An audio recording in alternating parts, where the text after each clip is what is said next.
podemos prever con facilidad que la deuda pública española en los siguientes meses van a alcanzar cifras superiores al 120% del PIB.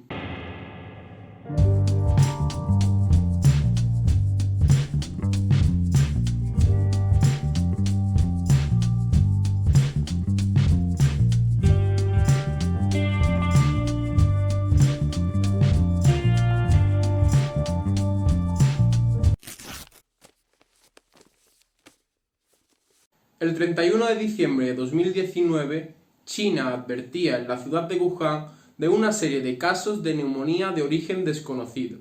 Estas neumonías desconocidas, que posteriormente se diagnosticaron como una nueva enfermedad infectocontagiosa conocida como coronavirus, ha llegado a Europa en este 2020 para darnos una lección de humildad. Con el COVID-19 llegó el confinamiento, los ERTEs, el cierre de pequeños negocios y, en definitiva, el confinamiento de la economía española. Las previsiones del Banco de España sitúan la caída del PIB entre un 6,6% y un 13,6%. Además, todo parece indicar que la recuperación no será en forma de V, es decir, en el año 2021 la recuperación no será lo suficientemente importante como para compensar la caída de este. Parece ser que ante dicha situación la intervención del sector público mediante gasto expansivo será clave, tanto como para paliar los efectos económicos de la crisis, como para impulsar la recuperación económica a través del gasto público y el consumo. Un buen ejemplo de ello es la renta mínima vital, la cual subsidiará a las familias que, como consecuencia de la crisis, hayan perdido gran parte de sus ingresos, a la vez que impulsará la recuperación económica mediante el consumo familiar. Aparentemente, este tipo de medidas son ideales para resolver la situación en la que nos encontramos, pero debemos de tener en cuenta otras circunstancias. En primer lugar, que el Estado español, por lo general, es un Estado que suele incurrir en déficit, lo que quiere decir que normalmente suele gastar más de lo que ingresa vía impuesto, financiando dicha diferencia acudiendo a los mercados financieros a través de la emisión de deuda pública, la cual alcanza ya el 95,5% para el año 2019. Suponiendo que el gobierno español no incurra en déficit fiscal durante los próximos meses, lo cual parece imposible, y por tanto la deuda en términos absolutos se mantenga inamovible, en términos relativos la deuda pública alcanzaría aproximadamente el 105% del PIB, suponiendo que el PIB cae un 9%. Hay que sumar a eso que, debido a que en la recesión caerán los ingresos públicos y, como ya hemos adelantado, aumentará el gasto público para paliar los efectos económicos de la crisis e impulsar la recuperación, parece ser que vamos a encontrarnos con un déficit público en los próximos meses superior al 15%.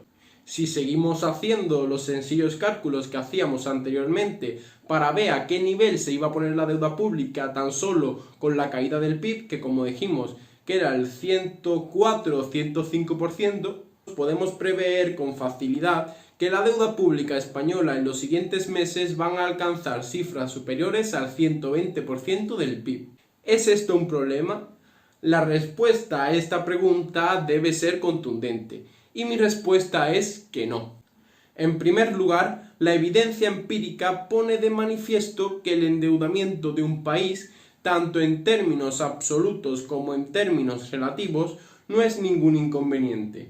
De hecho, los principales países con mayor potencia económica del mundo son los más endeudados, como se puede ver en la siguiente gráfica. En segundo lugar, porque, como dicen los economistas ortodoxos, el ahorro y la inversión son las principales variables para el crecimiento económico. Es decir, ahorrar para poder dejar mis fondos que he ahorrado a inversores. Y el Estado, cuando se endeuda, está tomando el papel de inversor. Por lo tanto, la deuda pública es una forma de canalizar la inversión y el ahorro para así asegurar el crecimiento económico de una economía. Por lo tanto, no estamos diciendo nada del otro mundo, simplemente estamos aplicando la teoría económica capitalista, como el ahorro y la inversión impulsan el crecimiento económico de una economía. En tercer lugar, porque la deuda pública no se paga nunca, y esta puede reducirse simplemente con crecer más que los tipos de interés. Cuando decimos que la deuda pública no se paga nunca, queremos decir que cuando los plazos de la deuda se van cumpliendo, el Estado lo que hace simplemente es emitir más deuda pública para pagar la deuda que va venciendo, algo que el resto de ciudadanos no tenemos esa facilidad, pues no podemos endeudarnos para pagar nuestras propias deudas. Un buen ejemplo de ello es que la economía española redujo su deuda pública en 2 puntos porcentuales desde el año 2008 al año 2019 simplemente porque la economía española creció a un porcentaje superior a lo que eran los tipos de intereses que se pagaban para financiar dicha deuda. El problema que puede causar el nivel elevado de endeudamiento puede ser que los mercados financieros no confíen demasiado en la fiabilidad de pago de la deuda pública española y ejerzan presión en las subastas para que suban los tipos de interés. En este vídeo que adjunto aquí puedes ver cómo funciona mejor este mecanismo, en el cual los inversores financieros pueden imponer especulando a la baja contra la deuda pública de un país para subir la prima de riesgo y los tipos de intereses que cobran por comprar la deuda de ese determinado país. Esta situación ya pasó en la crisis anterior. Los países que se encontraban en debilidad financiera tuvieron que acatar un plan de austeridad para satisfacer las condiciones que impusieron tanto los mercados financieros como la Troika para inyectar la liquidez que necesitaban e impedir la quiebra de la banca privada. Este plan de austeridad provocó que la crisis en España fuera en W en vez de en V, como por ejemplo en Estados Unidos, debido a que en este plan de austeridad se limitaba la política fiscal expansiva de los estados como forma de reactivar la economía. Sin duda fue un error crucial de las políticas europeas dejar que la liquidez de los estados de la zona euro dependiera de los mercados financieros, lo que provocó que la crisis económica se agravara en profundidad y duración. Esperemos, por lo tanto, que la Unión Europea aprenda de sus errores y el Banco Central Europeo respalde con contundencia las emisiones de deuda pública. Si esto sucede, sumado a posibles medidas que se están negociando, como la mutualización de una parte de la deuda de los socios europeos, en principio no deberíamos preocuparnos de la cifra de la deuda, ni en términos absolutos ni en términos relativos. Hasta aquí el vídeo de hoy, espero que te haya gustado, que te haya resultado de interés y te recuerdo que puedes seguir a International Run tanto en Instagram como en Twitter, que dejo los enlaces para que puedas seguirnos en el primer comentario. Además, te pido que te suscribas, porque el anterior vídeo solo el 50% de los que lo vieron estaban suscritos, entonces pues oye, suscríbete que no cuesta nada.